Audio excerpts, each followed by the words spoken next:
तिमीले कहिले यस्तो महसुस गरेका छौ कि केही ठाउँमा बोल्नुभन्दा चुप लाग्नु नै राम्रो हुन्छ, जहाँ शब्दहरू आवश्यक हुँदैनन्, जहाँ मौनताले नै सबै कुरा भनिसकेको हुन्छ। आजको दुनियाँमा हामी धेरै बोल्छौँ। हामी आफ्नो विचार राख्न, प्रतिक्रिया दिन, आफूलाई साबित गर्न सधैँ तयार हुन्छौँ। तर सत्य के हो भने सबै ठाउँमा बोल्न जरुरी हुँदैन।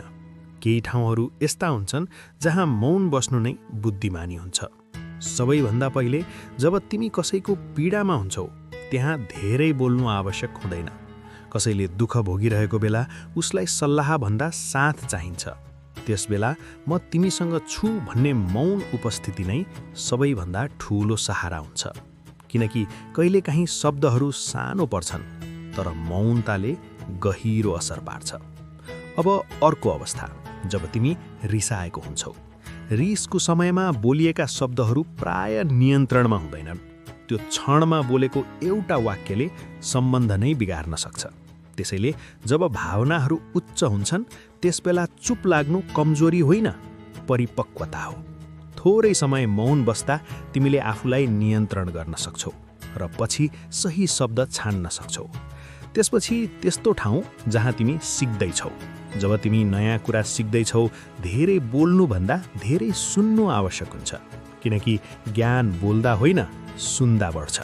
त्यो कक्षा होस्, अनुभव होस् वा जीवनकै कुनै अवस्था, मौन बसेर अवलोकन गर्नुले तिमीलाई अझ गहिरो बुझाइदिन्छ। अब सोच, जब तिमीलाई सबै कुरा थाहा छैन तर तिमी बोलिरहन्छौ, त्यसले तिमीलाई ठूलो देखाउँदैन, बरु सिक्ने अवसर गुमाउँछ। त्यसैले जहाँ सिक्ने मौका छ, त्यहाँ मौनता नै शक्ति हो।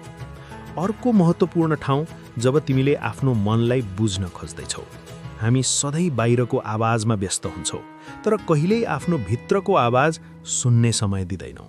जब तिमी केही समय चुप लागेर बस्छौ, त्यसबेला तिमी आफ्नै सोच, भावना र चाहनालाई बुझ्न थाल्छौ।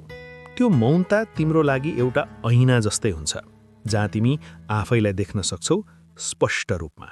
अन्त्यमा याद राख, मौनता भनेको खालीपन होइन, यो एउटा शक्ति हो।